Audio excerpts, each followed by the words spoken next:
Irmãos, abramos a palavra de Deus no livro de Gênesis, no capítulo 41.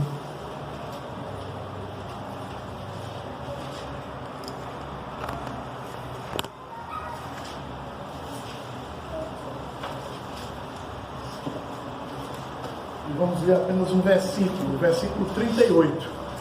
Os irmãos mantenham a escritura aberta que nós vamos discorrer sobre o texto todo. Gênesis 41, 38.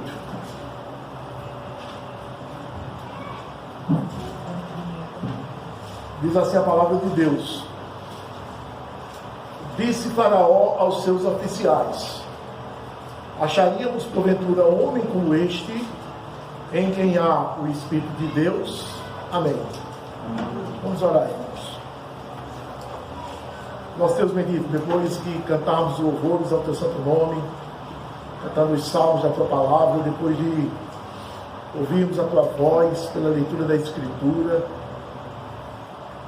depois de sermos chamados, Senhor, convocados à adoração, a entrarmos nos teus atos com júbilo, a aclamarmos com gratidão em nosso coração o teu nome, aqui estamos agora, Senhor, para ouvir a tua voz, ouvir a tua pregação, aquele momento em que tu te levantas e falas aos adoradores de forma mais contundente, de forma mais substanciosa, quando tu lanças a tua palavra aos corações, e o teu Santo Espírito prega com o martelo eterno todas as santas palavras no coração dos ouvintes, Senhor. Rogamos a ti que seja assim também nesta hora, desta forma, que esse momento não fique em vão na vida de nenhum dos adoradores que estão aqui, mas que haja proveito, Senhor, para todos, que haja consolo, que haja confronto, que haja conforto nos corações, que haja esclarecimento, Senhor, que haja eureka da parte de cada um, que todos se alegrem com a tua palavra, descubram, Senhor, pérolas eternas que, embora já tenham lido, nunca tinham prestado atenção. Enfim, Senhor, glorifica o nome de Jesus aqui nesta hora, para que todos os santos presentes aqui sejam edificados, recebam de Ti aquilo que Tu tens providenciado desde a fundação do mundo para este dia, para este momento, para esta hora, Senhor.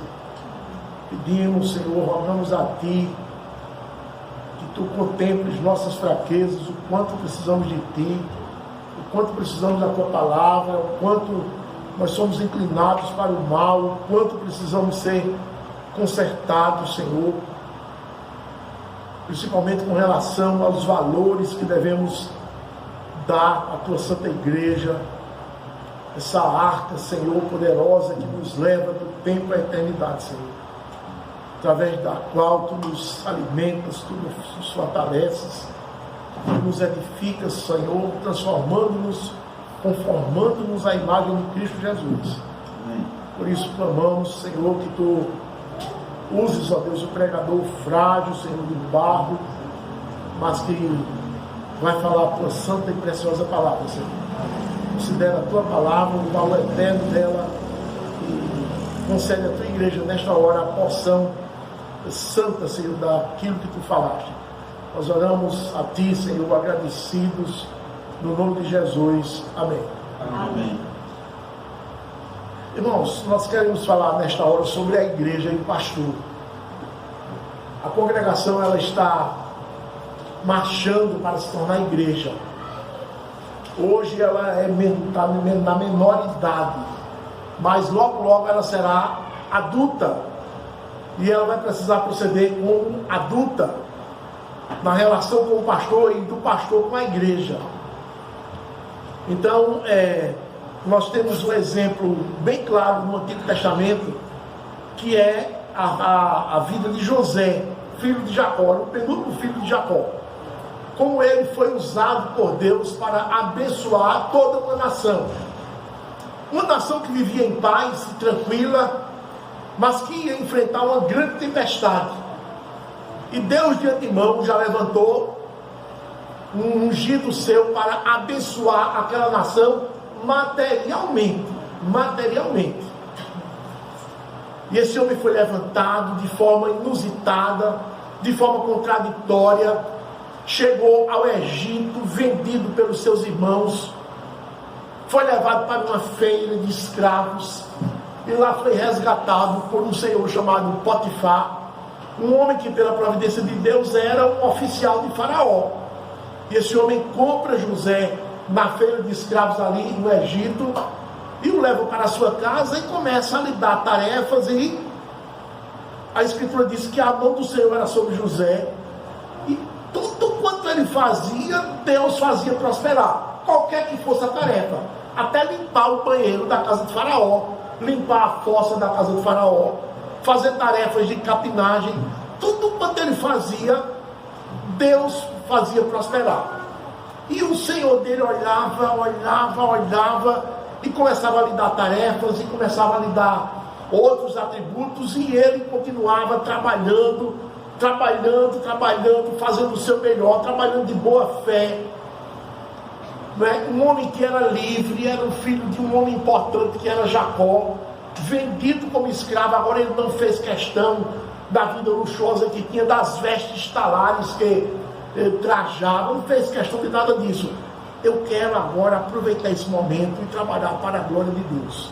A minha vida é para a glória de Deus. Então eu quero aproveitar esse momento e quero fazer tudo como se estivesse fazendo para o Senhor, como os apóstolos nos mandam, e que trabalhemos, e qualquer que seja o nosso trabalho, façamos como para o Senhor. E José era esse homem. Então Deus fazia prosperar o trabalho dele, porque ele estava agindo de acordo com a vontade de Deus. E isso chamava a atenção do seu senhor Potifar, e cada vez mais ele lhe dava tarefas, de tal forma que em pouco tempo ele se tornou o mordomo geral da casa do seu senhor Potifar. A Bíblia diz que tudo quanto Potifar tinha, entregou à administração do mordomo José. E José começou a trabalhar, depois passou por uma grande tempestade dentro da casa do seu senhor, porque ele sofreu uma tentativa de sedução por parte da sua patroa, mulher do seu senhor, e ele, como um homem fiel ao Senhor, rejeitou, fugiu de todas elas, mas teve uma cilada que ele não conseguiu se desvencilhar dela. Um dia que aquela mulher estava sozinha em casa, ele chegou para trabalhar, e ela partiu para cima dele, e nós sabemos já a história, de tal forma que ele fugiu, irmãos, e deixou a capa nas mãos dela, que se desvencilhou, porque ela o agarrou, e a forma como ele encontrou de se safar foi tirar a capa, e ela estava pegando na capa, e ele saiu e deixou a capa nas mãos dela, e ela aproveitou aquela capa e fez uma acusação caluniosa, de forma que esse homem foi preso, irmãos. Foi preso injustamente. Quando chega na prisão, esse homem começa a trabalhar como para o Senhor, mesmo na condição de prisioneiro. E rapidamente o carcereiro ficou impressionado com ele. E o carcereiro fez uma coisa, irmãos, pela sua conta própria, entregou toda a administração ali do cárcere a José. Até os presos que havia no cárcere, José tomava conta deles e lhes fazia a provisão. Tal era a bênção de Deus sobre a vida de José. José passou 13 anos nessa condição, ali preso no Egito injustamente. Até que um dia 2 presos chegaram lá, vindos do palácio, o copeiro e o padeiro. Foram acusados e foram presos para a investigação. Enquanto eles estavam presos, a investigação acontecia por fora. E numa noite lá, eles tiveram um sonho, cada um teve o seu sonho, o padeiro e o copeiro. E amanheceram completamente perturbados de espírito com aquele sonho que tiveram. E quando José chegou, notou o semblante deles e os questionou porque eles estavam daquela forma. Então eles contaram o sonho a José, o motivo pelo qual estavam perturbados. E quando eles contaram a José o sonho, José deu a interpretação do sonho de cada um. E do jeito que deu a interpretação, aconteceu. Um dos homens o padeiro foi assassinado, foi enforcado, e o copeiro foi restituído ao seu cargo, foi tido como inocente. E quando ele saiu da prisão, e foi se despedir de José, José disse: lembre-se de mim quando você estiver lá na liberdade, lembre-se que eu estou aqui de forma injusta, interceda por mim. E ele disse: está certo, José, pode ficar tranquilo que eu vou fazer isso. Mas aí, quando chegou no palácio de volta à sua função, esqueceu-se completamente de José. E o tempo continua passando, e já é o 13º ano que José está preso de forma injusta. E um dia, irmãos, o faraó, lá no palácio, teve um sonho que o perturbou muito. Então ele manda chamar todos os sábios do Egito para interpretar aquele sonho, e eles não conseguem interpretar. Aí o copeiro, que tinha proximidade com o faraó, se lembrou que teve um sonho antigamente quando estava preso, ele e o padeiro, e houve um homem na prisão, um hebreu, que interpretou os sonhos deles. Faraó, do jeito que ele interpretou, aconteceu. O padeiro foi enforcado e eu fui restituído ao meu cargo. Aí Faraó disse: mandem chamar esse homem de forma urgente. Então os emissários foram à prisão, e quando chegaram lá e convocaram José e disseram: José, você vai para o palácio agora, nesse instante, para interpretar o sonho do Faraó. E ele se barbeou, e ele tomou banho, e ele se trajou decentemente, tirou as roupas da prisão e foi para o palácio. Quando chega lá, o faraó conta a ele o sonho e ele dá a interpretação.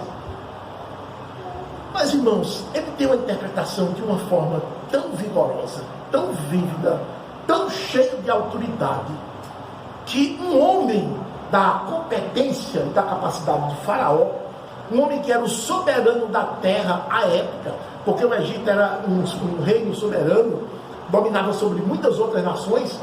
Esse homem ficou convencido de que aquele prisioneiro estava falando a mais pura e cristalina verdade, com toda a segurança, com toda a autoridade. E ele ficou impactado, e imediatamente ele convoca, meus irmãos, os seus assessores, o seu ministério, e relata o que foi que aquele homem disse. Vejam, irmãos, o interessante é que quando José deu a interpretação, o Egito vivia dias de paz.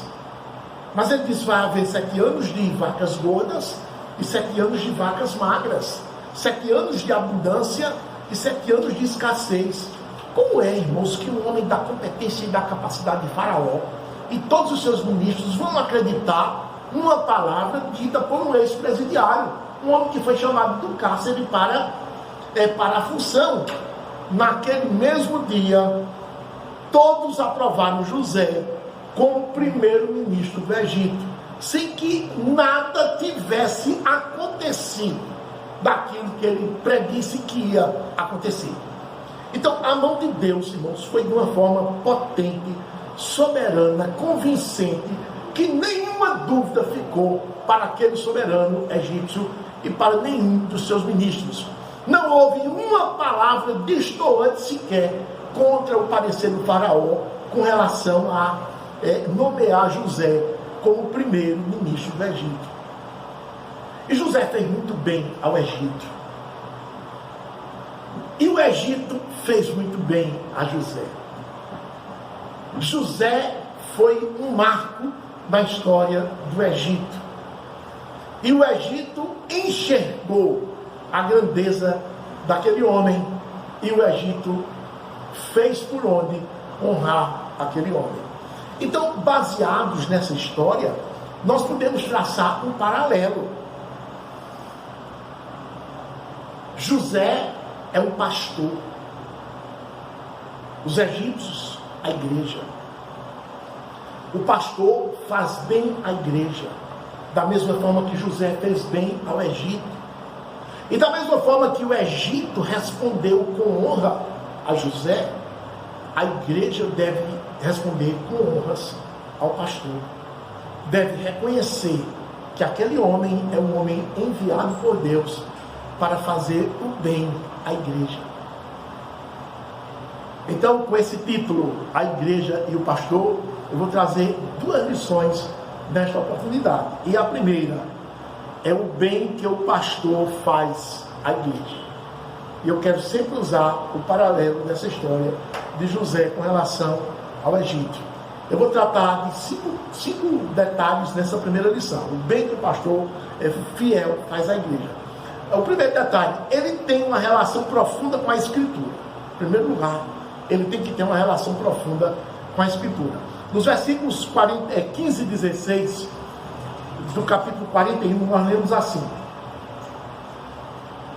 Este lhe disse: tive um sonho e não há quem o interprete. Ouvi dizer, porém, a teu respeito, que quando ouves um sonho, podes interpretá-lo. Isso é o faraó dizendo a José. A resposta de José: respondeu-lhe José: não está isso em mim, mas Deus dará a resposta favorável a faraó. Primeira coisa que nós vemos aqui é José não auferindo glória pessoal, mas tributando a Deus e a sua palavra tudo quanto existe de glória nessa interpretação. José vai interpretar o sonho pela palavra do Senhor, pela ótica do Senhor, ouvindo a voz de Deus. Um pastor fiel é aquele que está diante da igreja e não fala por si mesmo. Ele não diz os seus conceitos pessoais. Ele fala da parte do Senhor. Ele estuda a Escritura, ele ora e fala da parte do Senhor. Então, quando a igreja tem certeza que tem um pastor fiel à frente, essa igreja tem certeza que vai se reunir para ouvir a voz de Deus. Porque o pastor que está ali à frente, ele não fala de si mesmo, ele não fala por si mesmo, ele imita Jesus: tudo quanto tenho ouvido de meu Pai, vos tenho dado a conhecer. Imagine você sair do dia do Senhor de casa, com a sua família, para se reunir naquele local, na certeza que você vai ouvir a voz do próprio Deus. Irmãos, que privilégio, que privilégio. Vejam o bem que um pastor fiel faz à igreja. Você chega lá e ele está falando, ele não se exalta, ele não chama para si a atenção, ele não pronuncia conceitos filosóficos para impressionar o povo, ele não faz nada disso. Ele diz aqui, ó: assim diz o Senhor, está escrito. E os irmãos podem abrir a Escritura e podem conferir. Sexta-feira eu tive uma experiência interessante. Eu estava no barbeiro cortando o cabelo, e o barbeiro, um jovem, dizendo que ouve, que vê umas novelas na televisão brasileira, no canal aí, sobre a Bíblia, a história de Jacó, a história de Raquel, a história dessa história que nós estamos vendo aqui, da família, da aliança. E ele diz que quando termina a novela e ele se reúne com a sua esposa, lá já é 10h30 da noite, abre a Escritura e vai conferir aquilo que viu e ouviu da novela para ver o que é verdade. E ele diz: pastor, muita coisa é verdade, muita coisa é fantasia, muita coisa é verdade, muita coisa é inventado. Eu acho que é para encher a novela. Então o que é que eu faço? Eu elimino com a minha esposa aquilo que não é verdade e aproveito somente o que é verdadeiro, o que está escrito, que eu posso conferir na Escritura. E eu fiquei pensando, irmãos, que maravilha, que exercício maravilhoso esse rapaz está fazendo. E me lembrei dos bereanos. Os bereanos eram aqueles que tudo quanto ouviam da palavra de Deus, procuravam conferir. E eles estavam livres do erro por conta disso. E eu disse àquele rapaz: oxalá que todos os crentes de todas as igrejas na face da terra fizessem esse exercício que você está fazendo com a sua esposa. Tudo quanto ouvissem dos seus pregadores, fossem conferir, a ver se é verdade. Então, quando a igreja tem um pastor fiel à frente, ela sai de casa e vem se reunir na certeza de que vai ouvir a voz de Deus, pura e cristalina, meus irmãos, sem medo, né? E porque o pastor que está à frente, ele diz: está escrito, assim diz o Senhor. Ele mostra, você confere, você lê com seus próprios olhos, você faz anotações, você chega em casa, você confere que é verdade, e Deus confirma aquela palavra, e você passa aquele dia edificado, e os dias subsequentes edificado, porque você ouviu a voz do Senhor. E é exatamente isso que José está dizendo: não está em mim a interpretação, mas Deus é quem interpreta a Escritura, e Ele me usa para isso. Foram essas as palavras de José. Ele fala da parte de Deus, interpretando a Escritura. No versículo 25 está escrito assim, irmãos: então lhe respondeu José: o sonho de Faraó é apenas um. Deus manifestou a Faraó o que há de fazer. Imagine, irmão, se Deus disse a José o sonho, José agora sabe da interpretação. José poderia dizer: vou aproveitar agora, né? Vou aproveitar agora, vou dizer a verdade, mas não vou dizer que foi Deus que disse. Eu vou dizer toda a verdade que vai acontecer mesmo, porque Deus tinha mostrado a José. Mas eu vou aproveitar esse momento, vou deixar de ser um peão, um chaveiro de penitenciária, um ajudante de carcereiro, um prisioneiro, para ser uma pessoa benquista diante do soberano do rei. Eu vou aproveitar essa hora e vou fazer isso. Negativo que ele não fez isso. Ele disse a quem pertencia a interpretação. Ele disse a fonte, a origem daquele que estava dando a interpretação correta, que é o próprio Deus. Então lhe respondeu José: o sonho de Faraó é apenas um. Deus manifestou a Faraó o que há de fazer. Versículo 28, ele disse assim: esta é a palavra, como acabo de dizer a Faraó, que Deus manifestou a Faraó que ele há de fazer. Meus irmãos, tem preço uma coisa dessa, meus irmãos, tem preço. Você ouvir a palavra de Deus interpretada, tem preço, tem preço. É de um valor inestimável. Você é alguém privilegiado quando tem um pastor fiel à igreja, porque ele fala da parte do Senhor. Ele é fiel em dizer aquilo que o Senhor disse. Nós vemos tantos pastores, irmãos, dando conceitos pessoais, interpretações pessoais da Escritura, sem estarem afinadas com um consenso interpretativo. Nós que somos reformados temos, não é, uma grande nuvem de testemunhas que deram interpretações fiéis. Então esses homens falam de forma destoada e o povo engole essas coisas, irmãos, como sendo palavra de Deus, quando na verdade não é. Então o povo fica errando, fica desgarrado, sem ter uma direção, porque tem à frente da igreja um pastor que não fala da parte de Deus. Ele não diz assim, diz o Senhor, ele não diz assim, está escrito. Então, meus irmãos, nesse primeiro aspecto, ele tem grande relação, profunda relação com a Escritura. Ele tem um compromisso com a Escritura de só falar para o povo aquilo que a Escritura diz. Por quê? Ele sabe que o que está escrito é a palavra de Deus. E Deus só fala pela Escritura. Ele não diz nada que não seja da Escritura. O segundo aspecto do bem que o pastor fiel faz à igreja é que ele aconselha com sabedoria. Depois que ele deu a interpretação do sonho, ele ousou, conduzido por Deus, a dizer a Faraó o que Faraó deveria fazer.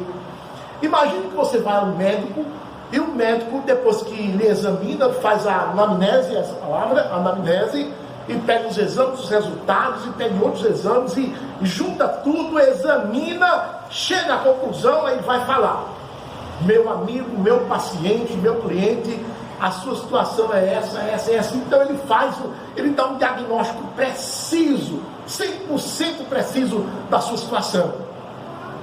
Mas aí depois ele terminou a consulta. Aí você, e agora? O que eu vou fazer? Na verdade, não seria um médico completo esse médico. Por isso que José, depois de dar a interpretação do sonho, ele dá a orientação do que deve ser feito. Aí nos versículos 33, a partir do versículo 33, está escrito assim: agora pois, depois que ele termina, ele vai dar um conselho ao Faraó. Agora pois, escolha Faraó um homem ajuizado e sábio, e o ponha sobre a terra do Egito. Faça isso, Faraó, e ponha administradores sobre a terra, e tome a 5ª parte dos frutos da terra do Egito nos 7 anos de fartura. Ajuntem os administradores que o Senhor escolher, evidentemente, toda a colheita dos bons anos que virão, recolham cereal debaixo do poder de Faraó, para mantimento nas cidades, e o guardem. Assim, o mantimento será para abastecer a terra nos 7 anos de fome que haverá no Egito, para que a terra não pereça de fome. Então, ele deu um conselho a Faraó daquilo que Faraó deveria fazer. Deu o diagnóstico geral e depois deu as prescrições a serem tomadas para sanar o problema que ele anunciou quando interpretou o sonho. Normalmente, quando nós temos fartura, nós esbanjamos. Quando nós estamos com as contas, finanças muito apertadas, nós fazemos economia disso, daquilo, e falando que o dinheiro dá para tudo. Mas basta, meus irmãos, vir uma certa bonança e a gente já começa a querer gastar além daquilo que normalmente nós gastaríamos. Nós nos tornamos pródigos, esbanjadores. Daqui a pouco nos apertamos de novo, né, por conta de uma má administração dos recursos. Mas nesse conselho que José deu, não. Ele disse, vamos aproveitar o tempo da fartura para economizar. Porque aí na frente virão tempos de escassez. Foi esse o conselho que ele deu ao Faraó. Então, ele aconselha com sabedoria, meus irmãos. Há muita sabedoria nessas palavras. E observe, os irmãos, que ele não chamou a glória para si. Faraó, então, se você quiser, você me indique que eu lhe ajudo para resolver esse problema. Não, ele não disse isso. Ele não faltaria com a época. Antes ele disse assim, Faraó, escolha homens que sejam ajuizados, homens sábios, que administrem com sabedoria os tempos da vaca gorda, os tempos da produção, da boa colheita, para que quando chegarem os anos da escassez, o Egito possa respirar, possa viver, não possa sofrer solução de continuidade nos seus projetos. O pastor também é assim. É um homem que, por ter a Escritura no coração, por estar em contato continuamente com a Escritura, por pensar segundo a Escritura, ele tem grande facilidade de também falar e aconselhar segundo a Escritura. Ele está, meus irmãos, no dia a dia, pensando na Escritura, é o trabalho do pastor. Enquanto os irmãos estão trabalhando, cada um no seu trabalho, vendendo, comprando, viajando, o pastor não, o trabalho dele é pensar, é meditar na Escritura, é estudar, é orar. Os irmãos se lembram lá do conselho de Atos 6, nós nos consagraremos à oração e ao ministério da palavra. Então, o nosso negócio pastoral é a Escritura. Então, por estarmos muito envolvidos com ela, nós respiramos a Escritura. Nós falamos, aconselhamos segundo a Escritura. Pastor é esse homem. Ele faz isso diante da igreja. Por isso que o povo se dirige ao pastor. Nas angústias, nas agruras, pastor, e agora? O que é que eu devo fazer? E o pastor tem aquela facilidade de abrir a Escritura e dizer, irmão, aqui, ó, que Deus tem, os princípios que Deus tem na sua palavra, as situações semelhantes na palavra de Deus, as que o irmão está passando. Veja como Deus orientou aqui. Então é a mesma orientação que Ele dá para você nessa hora. Faça isso. E a ovelha sai confortada. Ela sai com um norte, sai com uma bússola.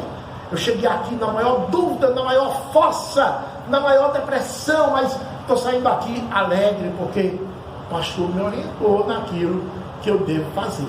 Então é um homem que aconselha com sabedoria. José foi esse homem para o Egito. O terceiro aspecto do bem que o pastor faz à igreja, irmãos, é que ele sabe aproveitar a fase áurea das coisas. No versículo 46, na segunda parte, diz assim: e andou por toda a terra do Egito. Ele andou por toda a terra do Egito. José foi eleito por Faraó como aquele homem que ia administrar o tempo da fartura e o tempo da escassez. Então, quando ele foi investido no cargo, ele resolveu percorrer a terra. Imagine, quando um homem é eleito para gerenciar qualquer empresa, uma loja, uma oficina, qualquer coisa que seja, por menor que seja, ele precisa se inteirar daquilo. Imagina uma oficina mecânica pequena, um buraco na parede, como nós dizemos, e o dono da oficina diz: olha, eu estou produzindo aqui, mas eu fico muito assim atrapalhado, porque as ferramentas estão aqui, outra lá, às vezes eu procuro um aqui, não acho, vou procurar, e o tempo que eu gasto procurando isso, e tendo que sair, fazer compras, e suprir os olhos e as graxas, então isso demanda muito tempo. Eu preciso de um gerente aqui, a empresa é pequena, olha, eu posso lhe dar R$100 por semana, você aceita esse trabalho? Provisoriamente aceito. Você é crente, você é filho de seu João, né? Sou crente, sou filho de seu João. É um rapaz que trabalha para a glória de Deus, é um menino que vive para a glória de Deus, porque na igreja ele aprendeu a viver para a glória de Deus. Aí ele assume aquele trabalho, irmãos, lá, segunda-feira ele está lá, aí ele chega na oficina de seu João, aí ele começa, né? Ele pega um papel e começa a catalogar todas as ferramentas, nome por nome, começa a catalogar os óleos, as graxas que são usadas, as peças de reposição, e ele começa a se inteirar daquilo que ele não sabia de nada. Daqui a pouco ele tem, sabe, irmãos, um dossiê completo daquela pequena oficina. Então ele começa a classificar nas prateleiras os óleos, as ferramentas, tá, todas com nome, com número, e aquilo, irmãos, começa a funcionar, e aquele homem, dono da oficina, começa a ser mais ágil na solução dos concertos que tem que fazer. Aquilo que ele fazia num dia, ele está fazendo em 2 horas, porque um homem começou a administrar bem as coisas que ele colocou na mão desse homem. E esse homem era um menino que trabalha para a glória de Deus, que vive para a glória de Deus. Ele tem que correr, ele tem que dominar. Você foi contratado para ser gerente, conheça a empresa. Você foi contratado, você foi convocado para ser o pastor da igreja, conheça o rebanho, procura conhecer o estado das tuas ovelhas, disse o rei Salomão lá no livro de Provérbios, capítulo 25, procura conhecer o estado das tuas ovelhas. Então está lá, irmãos, ele conhecendo José, foi eleito para aquele cargo de primeiro-ministro. Eu vou percorrer a terra, eu não vou ser um tecnocrata, um homem de escritório apenas, de planejamento, não, eu vou conhecer, eu vou para o campo conhecer a terra, depois eu volto, faço os planejamentos e então, né, vou executar, mas eu preciso antes conhecer aquilo que eu vou fazer. Então é um homem que sua, ele sabe aproveitar a fase áurea, mas nessa fase áurea ele sua, irmãos, ele dá, né, ele dá sangue, ele gasta suas forças, né, trabalhando arduamente. Era um homem também muito ágil em economia, José, ágil em economia. No versículo 49, versículos 48 e 49 dizem assim, veja que interessante: e ajuntou José todo o mantimento que houve na terra do Egito durante os 7 anos, e o guardou nas cidades. O mantimento do campo ao redor de cada cidade foi guardado na mesma cidade. A gente vê um versículo desse e pensa que tudo que foi produzido no campo, os 100% da produção a partir do primeiro ano da super safra, José guardou tudo. Não, José não guardou tudo. Quando nós olhamos o versículo 44, nos conselhos de Faraó, que ele deu a Faraó, ele disse assim: faça isso, Faraó, e ponha administradores sobre a terra, e tome a 5ª parte dos frutos da terra do Egito nos 7 anos de fartura. Então cada campo que produziu, ele pegava somente 20%, e ele estocava 20%. De toda a produção só foi estocado 20%, e esses 20% foram suficientes para suprir os 7 anos de fome. Então, irmãos, é uma conta de risco, é uma conta que só confia nela quem tem conhecimento de economia. José foi esse homem capacitado por Deus. Ele fez uma conta orientado por Deus, de que guardando 20% de toda a produção, aquilo iria ser suficiente para sustentar, sendo armazenado, seria suficiente para sustentar o Egito nos 7 anos de vaca magra. E assim foi feito. Então era um homem muito capacitado do ponto de vista no trato com os números. Ele também era um ótimo calculista, não é, irmãos? Porque fazer essa conta não é fácil, não. não é fácil. Versículo 57 diz assim: e todas as terras vinham ao Egito para comprar de José, porque a fome prevaleceu em todo o mundo. Isso foi 7 anos de escassez. Foi suficiente, não somente para o Egito, mas para as terras ao redor. Então, veja como o homem sabe aproveitar a fase áurea, para que na fase aguda haja suprimento. O pastor também é assim. Ele ensina a palavra de Deus continuamente à igreja. Quer a igreja esteja bem, quer a igreja esteja passando por tempestade. Quer os irmãos estejam bem, todos em paz, quer os irmãos estejam passando por tempestade. Mas imaginemos que a igreja está em paz, com todos os irmãos em paz, ninguém está atravessando tempestade e o pastor está ali. A palavra substanciosa, não é? Massa pura, todo dia, não tem palha, é somente o miolo da palavra de Deus que ele dá à igreja.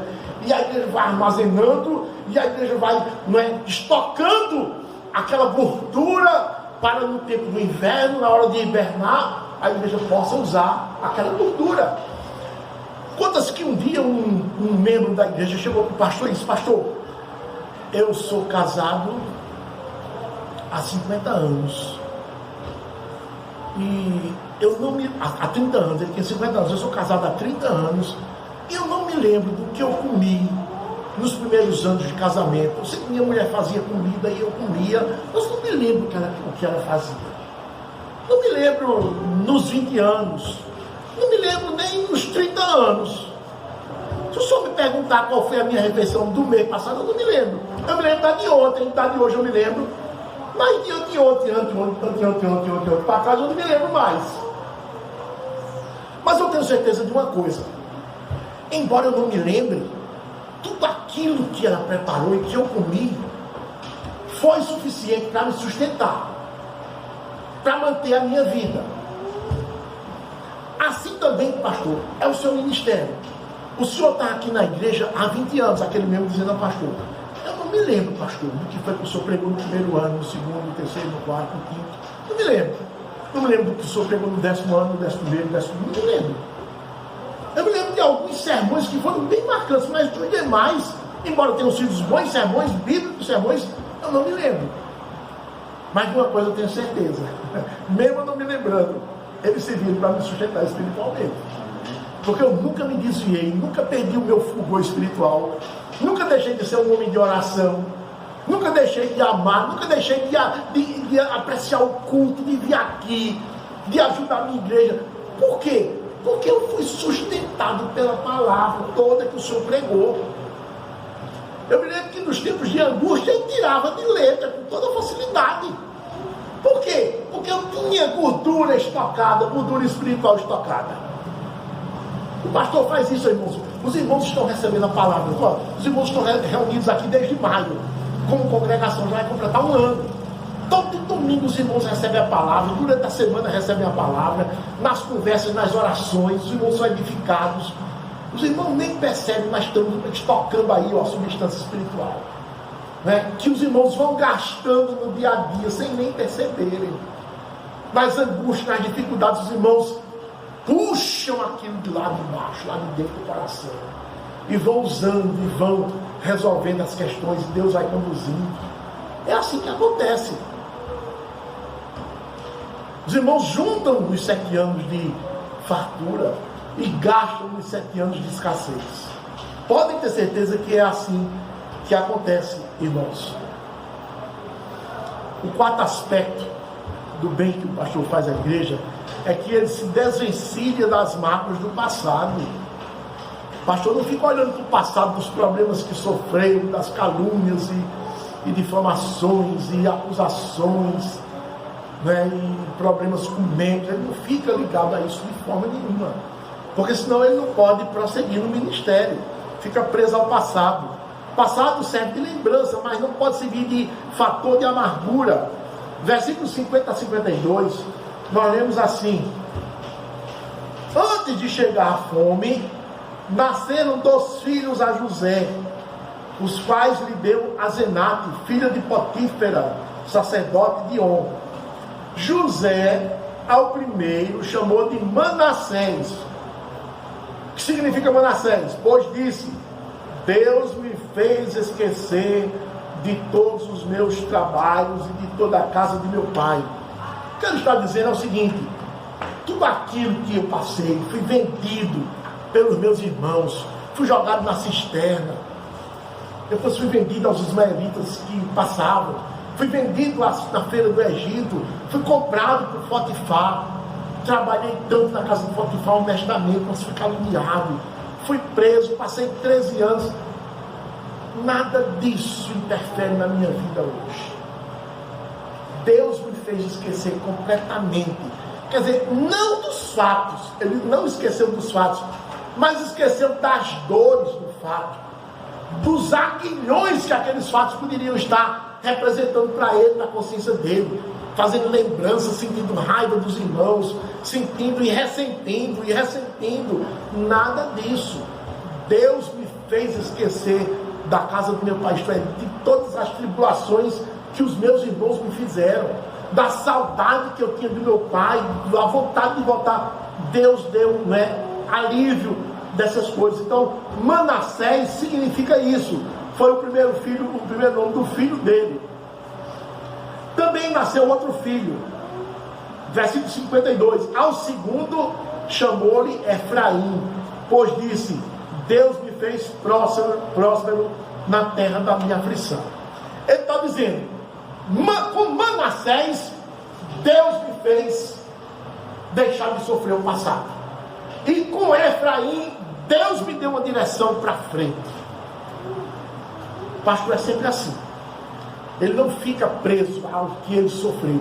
Porque o ministério é uma carreira árdua e espinhosa. O Senhor já preveniu os seus apóstolos quando os mandou: vocês são enviados como ovelhas para o meio de lobos. Então há lobos dentro das próprias igrejas, pessoas que querem devorar o pastor. São ovelhas, são lobos vestidos de ovelhas, estão dentro dos rebanhos, no meio dos rebanhos infiltrados.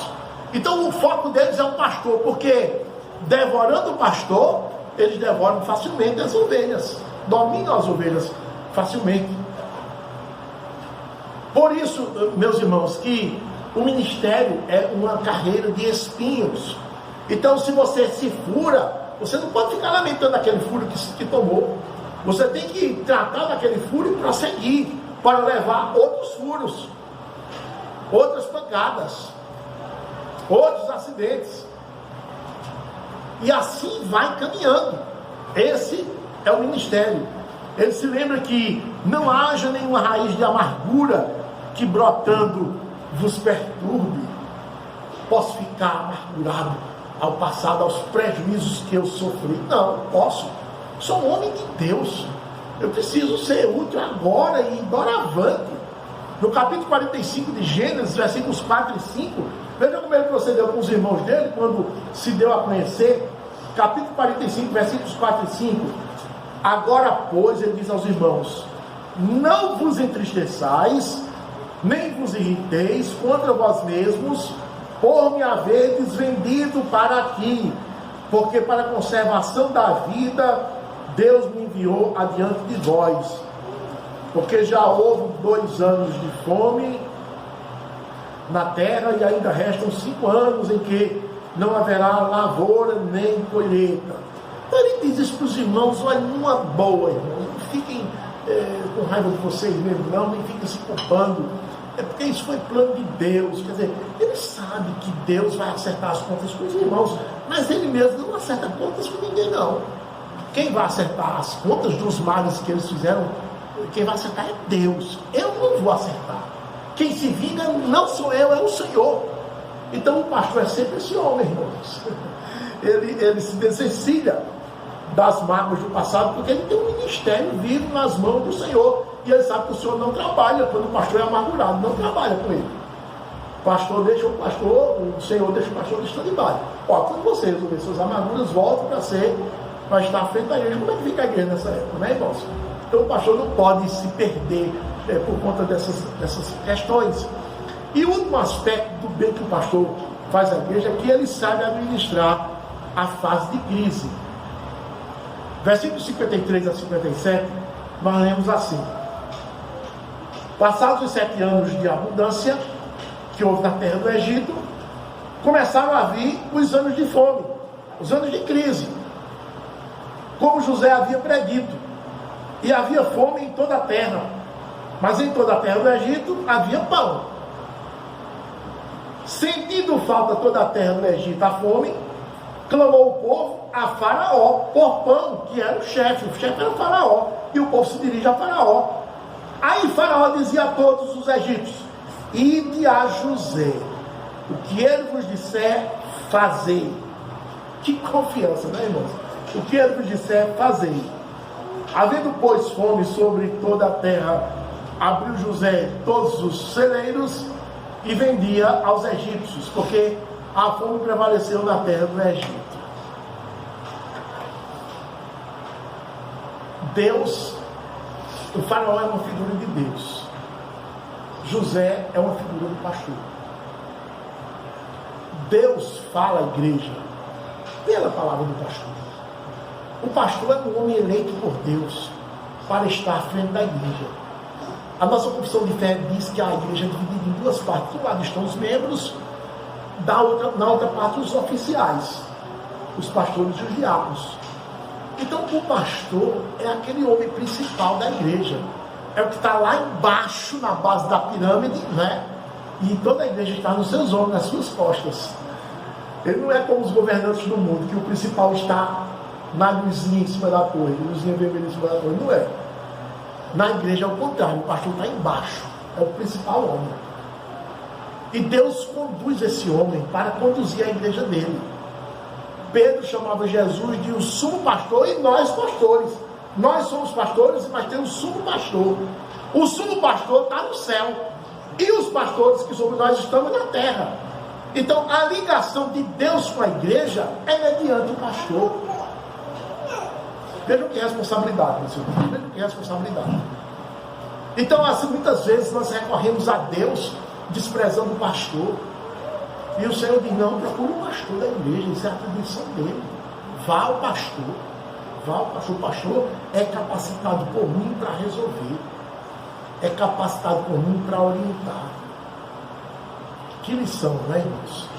Faraó, nós queremos pão. Ide a José. Ele está habilitado para resolver o problema de vocês. Que maravilha, né, irmãos? Como ele sabe administrar as crises de forma competente. Administrar crise é difícil. Nós estamos no nosso país, irmãos, numa crise tremenda. O mundo todo está em crise, mas no nosso país, imagine os irmãos se nós tivéssemos um governo de corrupção. Como estaria a nossa situação?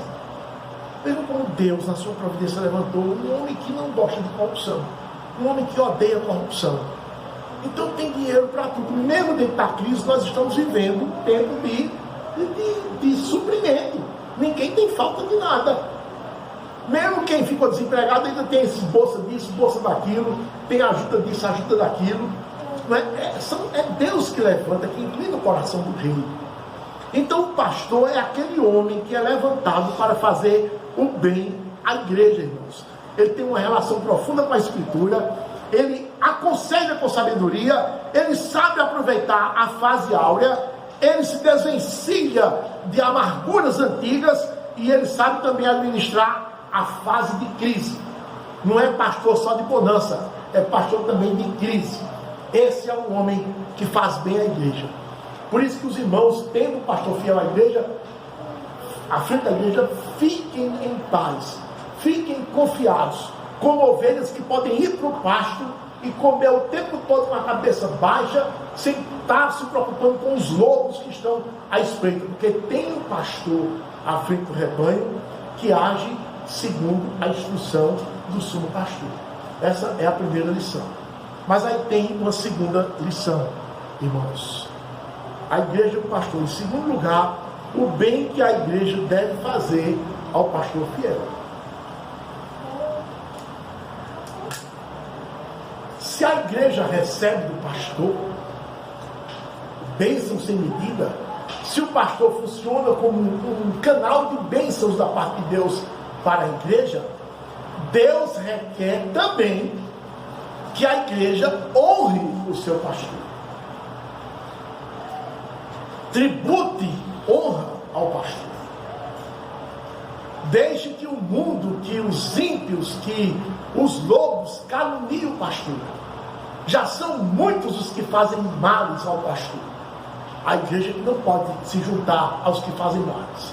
A igreja tem que fazer bem ao pastor, e muito bem. E o texto apresenta 4 aspectos. O primeiro, a igreja deve reconhecer as qualidades que Deus lhe deu. Nosso pastor, ele tem tais e tais qualidades. Nós reconhecemos que foi Deus quem deu essas qualidades ao nosso pastor. No capítulo 41, versículo 37, repare bem como está escrito. Depois que José dá o conselho a Faraó, o conselho foi agradável a Faraó e a todos os seus oficiais, diz o versículo 37. Aí disse Faraó aos seus oficiais. Isso aqui, meus irmãos, é ato contínuo. Depois que José termina de dar o conselho daquilo que Faraó deve fazer, ele interpreta o sonho, dá a prescrição do que Faraó deve fazer. Ato contínuo, Faraó diz aos seus oficiais. 38, disse Faraó aos seus oficiais: acharíamos porventura homem como este, em quem há o Espírito de Deus? Depois disse Faraó a José: visto que Deus te fez saber tudo isto, ninguém há tão ajuizado e sábio como tu. Faraó e os seus oficiais estão reconhecendo que José é um homem de Deus, que é ajuizado, que é sábio e que é capacitado.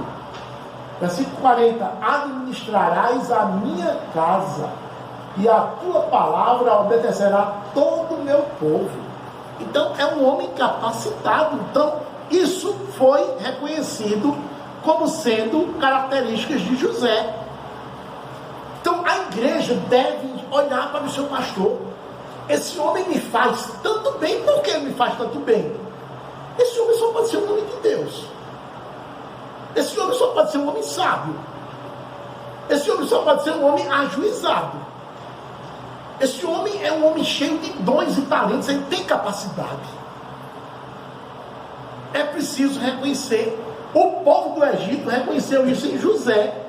E a igreja precisa reconhecer isso no pastor. Ah, o meu pastor é um fracasso. O meu pastor prega muito ruim. O meu pastor não tem juízo não. Sem juízo. Olha, diz cada loucura. Imagine quando o pastor é assim, meus irmãos. Como é que fica o rebanho, né? Você não confia, você fica perdido.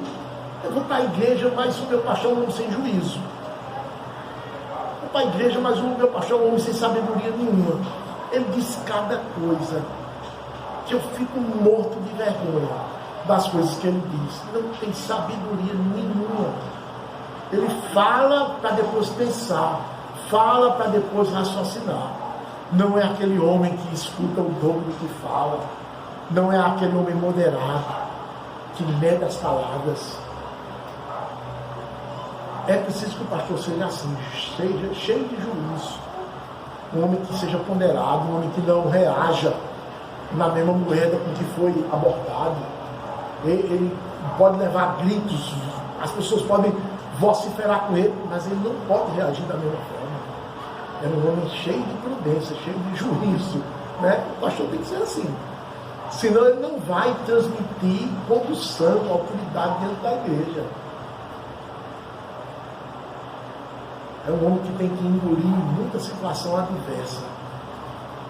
Porque ele pensa no povo, ele pensa na sua condição que é um representante de Deus, ele pensa em Jesus, que é o sumo pastor que ele tem que imitar, e eu não posso reagir conforme os meus instintos, conforme a minha natureza requer, minha natureza caída requer, mas eu preciso agir e reagir segundo o Espírito de Deus que está em mim, segundo o meu mestre Jesus, o qual eu prego.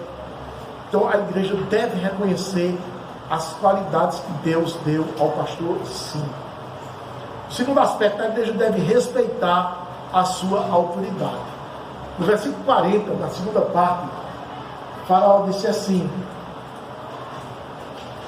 somente no trono eu serei maior do que tu.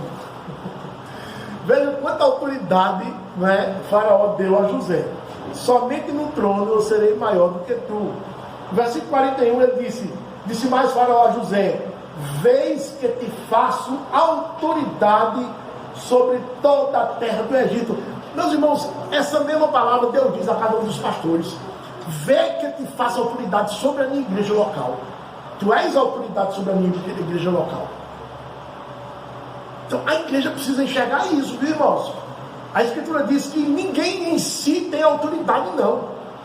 Toda autoridade que os homens exercem, elas vêm de Deus, porque a Deus pertence toda a autoridade, e Ele reparte com os homens, reparte ao marido sobre a esposa e sobre os filhos, reparte a esposa sobre os filhos, sobre o lar, reparte ao dono da empresa sobre a sua empresa, reparte ao prefeito sobre a cidade, ao governador sobre o estado, ao presidente sobre o país. É assim que ele faz, reparte ao guarda de trânsito, ao guarda noturno, ao vigilante da fila do banco. Toda e qualquer autoridade vem de Deus. Então, se ele foi eleito como pastor da igreja, a igreja deve respeitar a sua autoridade.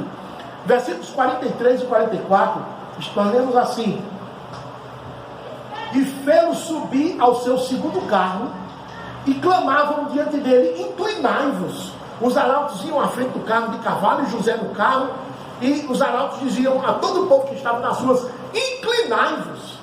Isto é, reconheçam a autoridade deste que vem aqui após nós. Inclinai-vos.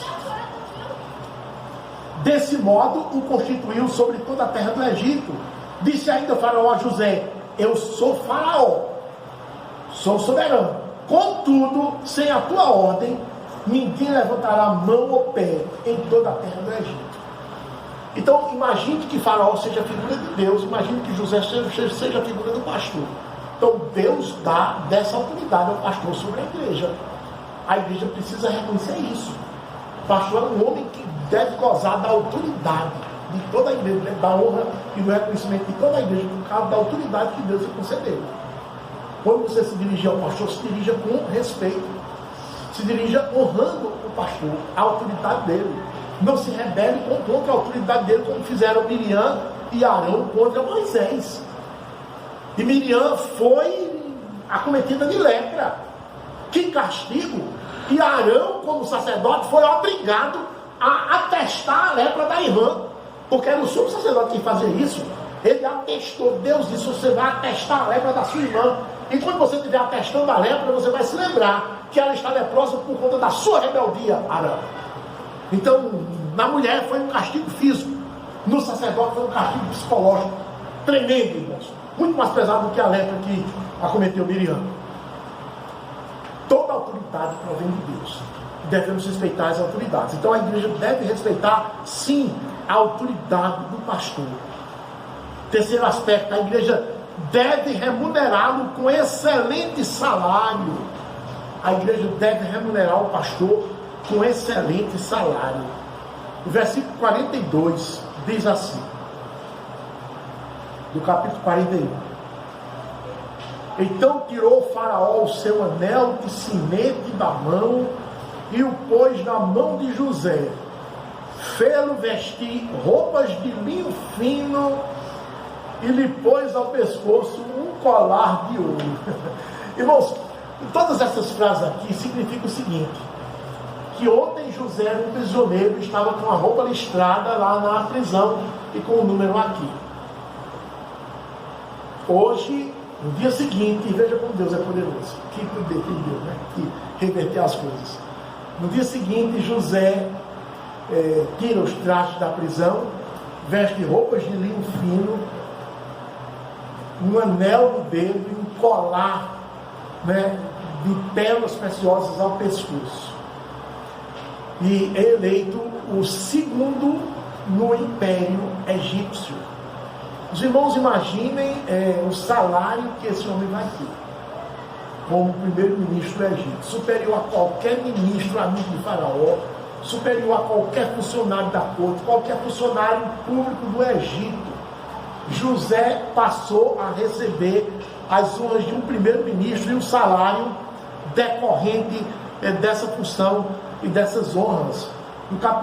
No versículo 40, na segunda parte, quando está escrito assim: somente no trono eu serei maior do que tu, significa também em termos de honras salariais, em termos de remuneração. José, você vai ser o segundo homem mais bem pago do Egito. Então, meus irmãos, por conta da função que ele executa, por conta do tempo que ele emprega, do esforço, do amor dedicado à igreja, da boa fé com que o pastor trabalha, o pastor precisa ser digno de um excelente salário. É a remuneração pelo seu trabalho. O pastor é um homem como nenhum outro, por conta da sua função, mas é um homem como qualquer outro, por conta do seu trabalho. Todo trabalhador é digno do seu salário. Do ponto de vista de trabalho, ele é um operário. E se os irmãos não sabem, a lei brasileira não define o pastorado como uma profissão porque não tem condições de determinar o seu horário de trabalho. Significa que o pastor está à disposição da sua paróquia 24 horas por dia. Ele está em casa estudando, o telefone toca, ele sai a jato para acudir uma necessidade das ovelhas. Ele está dormindo de madrugada no seu leito, cansado, junto com sua esposa. Meus filhos já estão comigo deitados.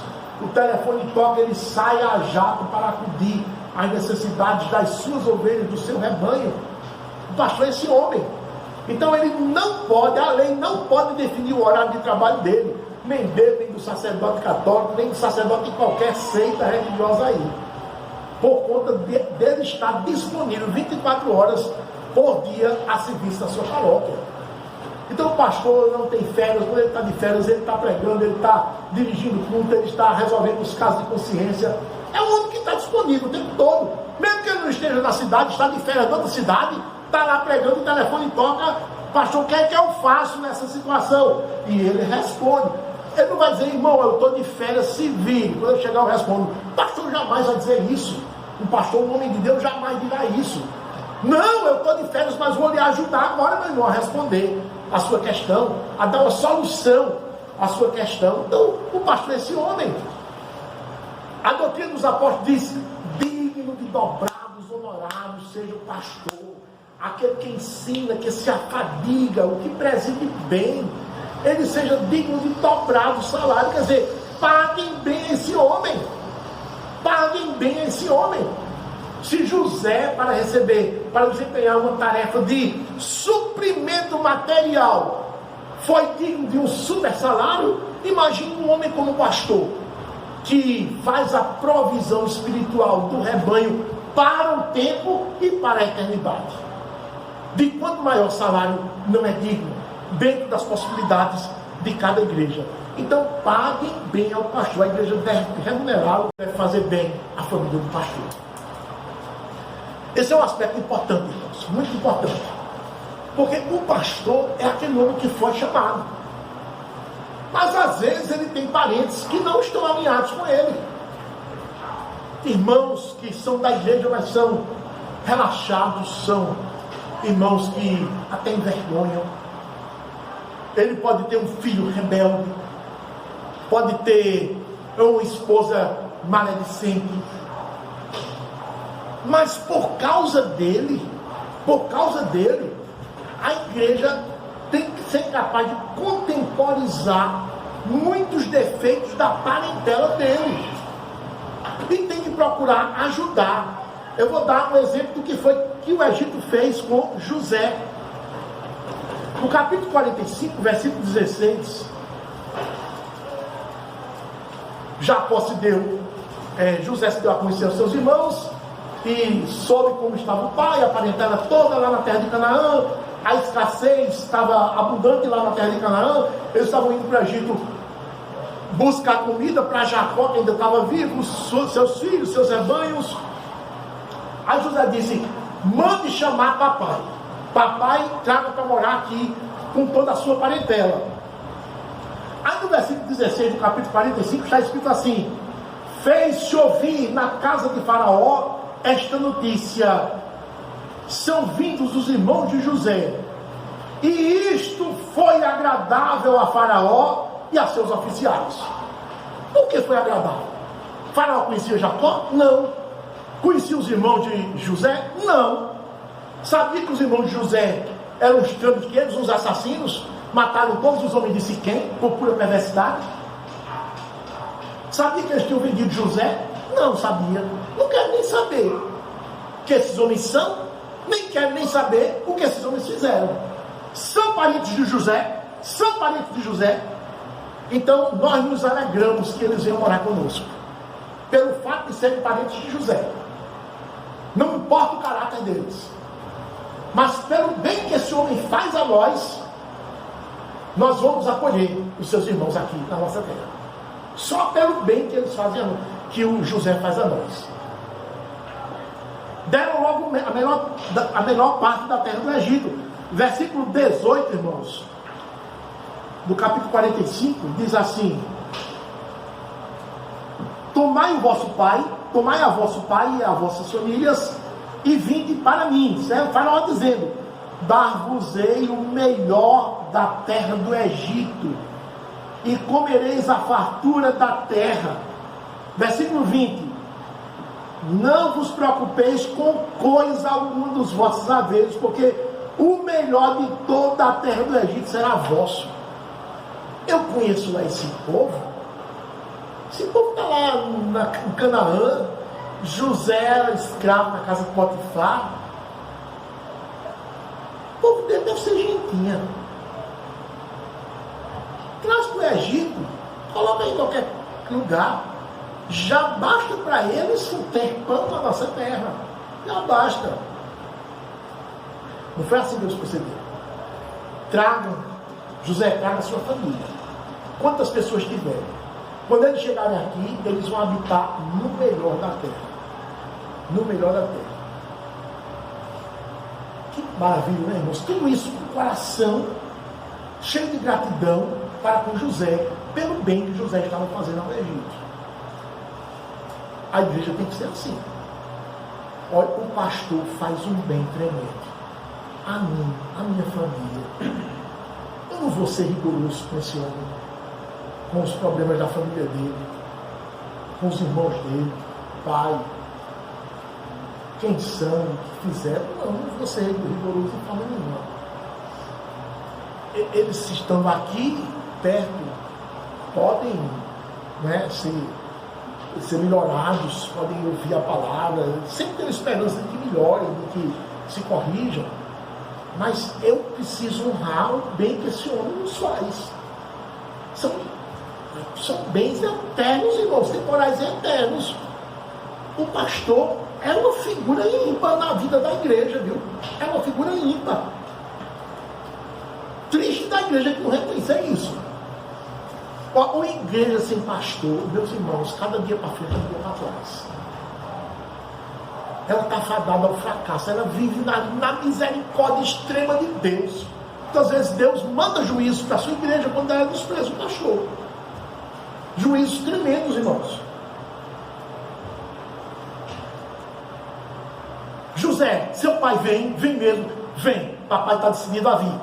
Então vamos fazer o seguinte, versículo 21, capítulo 45. Também enviou a seu pai 10 jumentos carregados do melhor do Egito, 10 jumentos carregados de cereais e pão, e provisão para o seu pai, para o caminho. Que maravilha, né, irmãos? Vamos buscar a família de José, e vamos levar uma provisão de alimentos para que eles comam no caminho, folgadamente, do melhor da terra do Egito. Ele não vem com um saco de farinha, carne de charque e rapadura no caminho, não. Eles vão vir comendo o melhor da terra do Egito. Estava em tempo de seca, viu? O melhor da terra do Egito era para o povo rico, aquele povo que podia comprar mais. Vai para a família de José, para que eles venham comendo. Tudo de bom tenha no Egito. O monarca do mundo recebeu em audiência o pai de José e alguns de seus irmãos quando eles chegaram.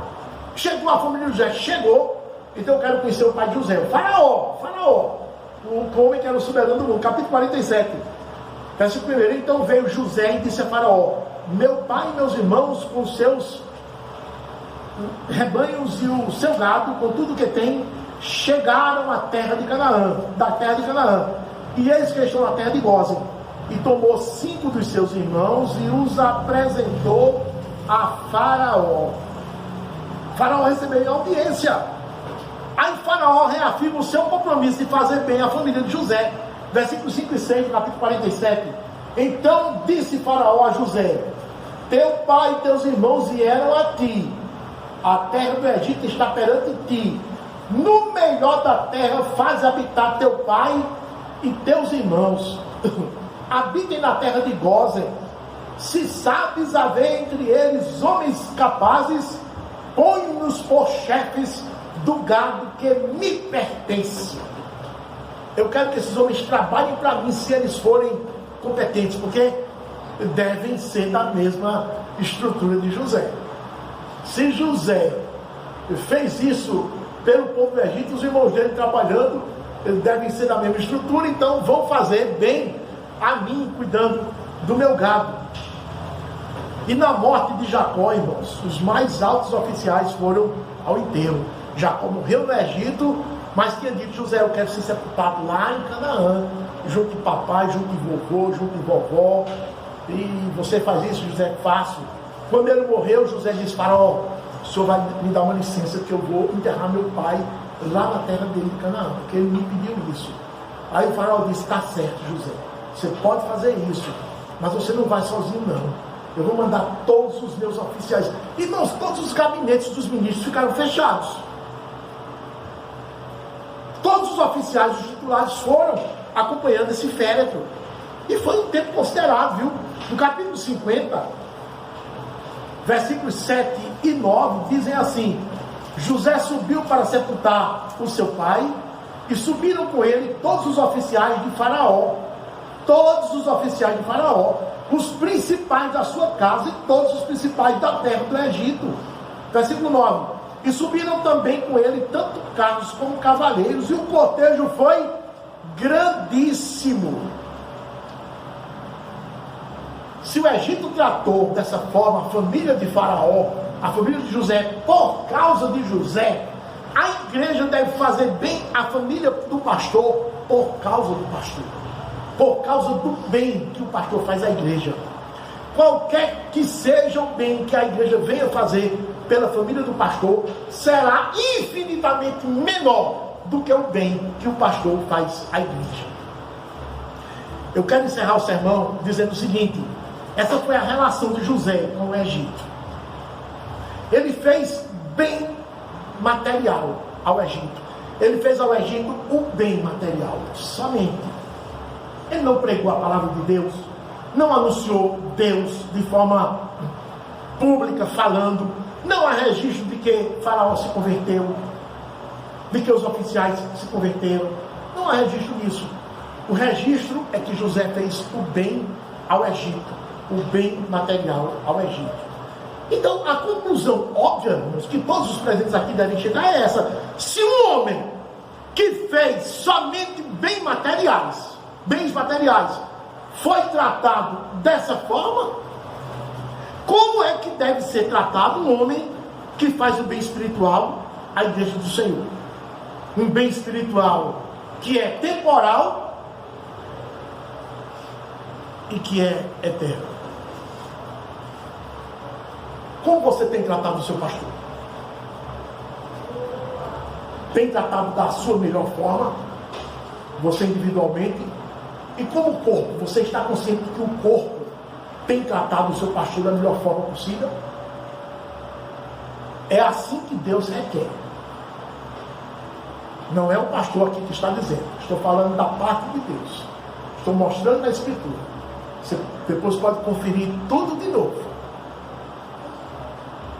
E orar assim: Senhor, abre, Senhor, o meu entendimento, para que eu enxergue o bem que eu recebo da tua parte, mediante o ministério pastoral.